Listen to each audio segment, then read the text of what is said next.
Hey guys, welcome back to Drew Tutorial, and in this video I'm going to show you how to change your profile picture on your Google account. Now, as you can see here, I'm at Google, and if you look to the upper right hand side of my account, you can see I have a profile picture.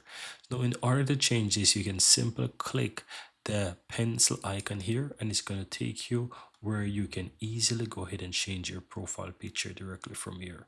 Alternatively, you can simply click on manage your Google account.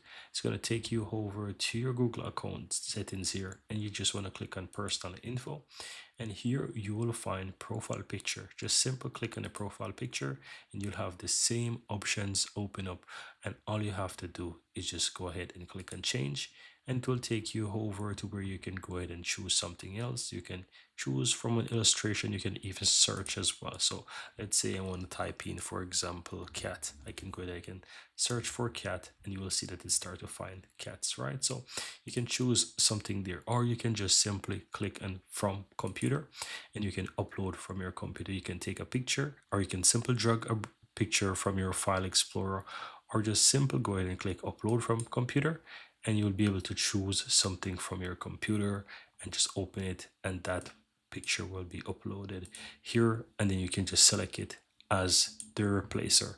And then that's it, guys. Very easy and very simple.